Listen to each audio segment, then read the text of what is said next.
Et si je vous disais qu'au moment même où vous lisez ceci, Dieu remue déjà ciel et terre pour résoudre ce problème qui vous empêche de dormir? Restez jusqu'à la fin et découvrez comment reconnaître les signes qui montrent qu'il est à l'œuvre dans votre vie en ce moment. Vous êtes-vous déjà réveillé avec l'impression que votre monde s'écroulait autour de vous? Cette oppression dans la poitrine qui semble vous murmurer que rien ne fonctionnera jamais, que vos problèmes sont plus grands que toute solution possible.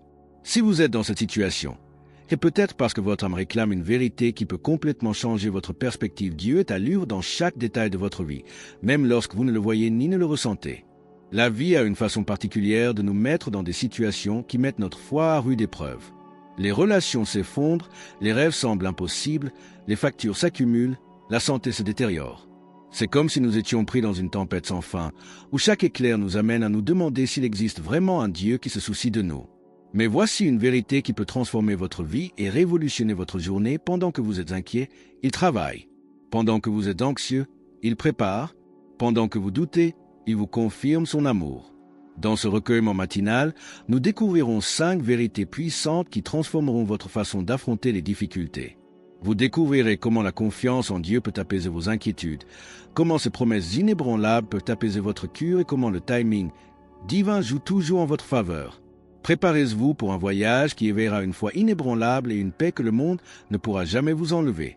Connaissez-vous ce sentiment de porter le poids du monde sur vos épaules? Marie et Marthe le connaissaient bien. Tandis que Marie choisissait de s'asseoir aux pieds de Jésus, confiante qu'il avait tout sous contrôle, Marthe sombrait dans une avalanche d'inquiétudes concernant le dîner, le ménage et les préparatifs. La différence entre elles n'était pas une question de personnalité, mais plutôt de choix de confiance. Lorsqu'on place sa foi en Dieu au lieu de chercher à tout contrôler, quelque chose de surnaturel se produit, la paix remplace l'anxiété. C'est comme échanger un sac à dos rempli de pierres contre des ailes qui permettent de survoler les circonstances. L'inquiétude est le voleur le plus subtil qui soit, elle vous prive de sommeil, de joie et de la capacité de voir les bénédictions que Dieu a déjà placées dans votre vie. Jésus n'a pas dit de ne pas s'inquiéter parce que la vie est facile, mais parce qu'il savait que l'inquiétude ne résout jamais les problèmes. Au contraire, elle ne fait que les multiplier, créant des scénarios catastrophes qui n'existent que dans notre esprit.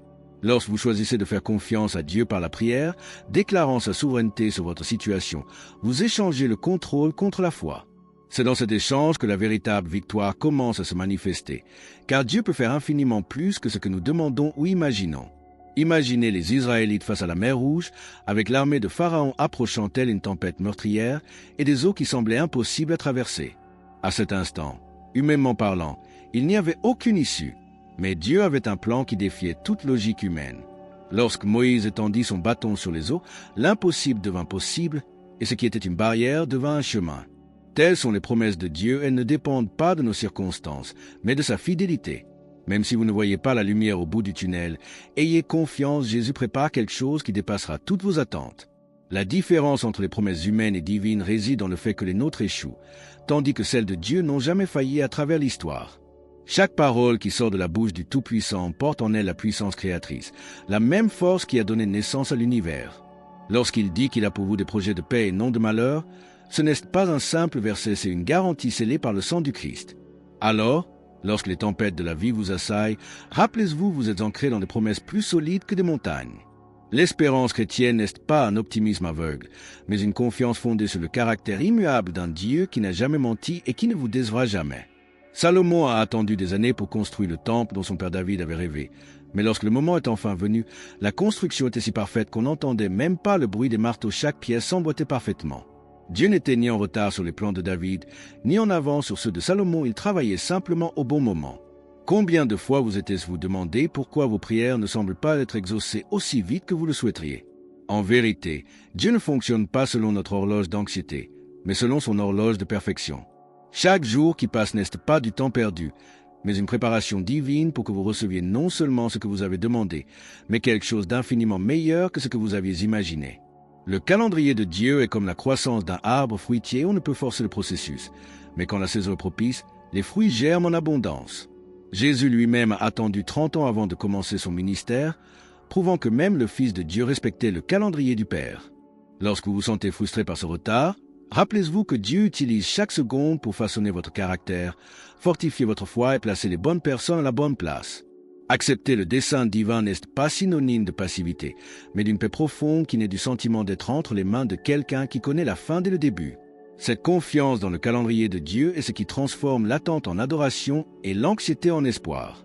L'histoire d'Osée et Gomé est l'une des plus impressionnantes de la Bible, un prophète de Dieu marié à une prostituée, un amour qui perdure malgré les trahisons constantes. Lorsque Gomé fut vendue comme esclave à cause de ses choix, Osée la sauva, montrant au monde entier comment agit le cœur rédempteur de Dieu. Peu importe le chemin parcouru, les erreurs commises ou le nombre de vos échecs, Jésus a déjà payé le prix de votre liberté. La puissance de la rédemption divine est sans limite, elle peut transformer le toxicomane en libérateur, le menteur en porte-parole de la vérité, le cœur le plus endurci en source de bénédiction pour les autres. Dieu est expert dans l'art de prendre les morceaux brisés de nos vies et de créer quelque chose de complètement nouveau et beau. La rédemption ne se résume pas au pardon, c'est une transformation radicale. Lorsque Dieu sauve une situation, il ne se contente pas de réparer les dégâts, il utilise ces mêmes dégâts comme matière première pour un miracle. Paul a persécuté les chrétiens et est devenu le plus grand évangéliste de l'histoire. David a commis l'adultère et le meurtre, et pourtant il a été qualifié d'homme selon le cœur de Dieu. Cela ne signifie pas que les conséquences disparaissent, mais plutôt que Dieu a le pouvoir de faire concourir toutes choses au bien de ceux qu'il aime. Votre foi peut être mise à l'épreuve par les tempêtes du passé, mais rappelez-vous, le même Dieu qui a ressuscité Jésus d'entre les morts est à l'œuvre pour ressusciter vos rêves irréalisables, vos relations brisées et votre espoir perdu. Jonas pensait pouvoir échapper au plan de Dieu en embarquant sur un navire à destination de Tarsis, mais il a découvert une vérité libératrice impossible d'échapper à un Dieu omniprésent. Dans le ventre de la baleine, dans l'endroit le plus improbable et le plus sombre qui soit, Jonas a retrouvé ce qu'il avait perdu, la paix qui naît de l'abandon total à la volonté de Dieu. La tempête qui avait failli détruire le navire s'est apaisée dès qu'il a cessé de lutter contre Dieu et accepté son dessein. C'est une leçon puissante. Pour nous, la véritable paix ne vient pas du contrôle des circonstances, mais de la confiance en celui qui les contrôle toutes. Lorsque vous cessez de ramer à contre-courant et laissez Jésus prendre la barre de votre vie, quelque chose de surnaturel se produit, la paix de Dieu, qui surpasse toute intelligence, protège votre cœur et votre esprit. La souveraineté de Dieu n'est pas une doctrine froide et distante, c'est la couverture la plus chaude que vous puissiez utiliser pour les nuits froides de la vie. Savoir qu'il existe un Dieu qui règne sur les rois, qui commande les tempêtes et qui a le pouvoir de transformer les malédictions en bénédictions devrait être la source de notre confiance inébranlable. Même lorsque les vagues de la vie semblent vouloir vous submerger, rappelez-vous que le même Dieu qui a apaisé la mer de Galilée contrôle votre tempête personnelle. Jonas est sorti du ventre de la baleine non seulement vivant, mais transformé, et est allé droit au but même qu'il avait cherché à éviter. Parfois, Dieu nous permet de traverser des situations difficiles non pas pour nous punir, mais pour nous placer exactement là où nous devons être afin que nous puissions vivre sa victoire d'une manière que nous n'aurions jamais imaginé possible. Prions ensemble en ce moment. Père Céleste, au nom de Jésus, je viens en ta présence, reconnaissant que j'ai souvent essayé de porter des fardeaux qui t'appartiennent. Pardonne-moi pour les fois où j'ai préféré l'inquiétude à la confiance, l'anxiété à la foi.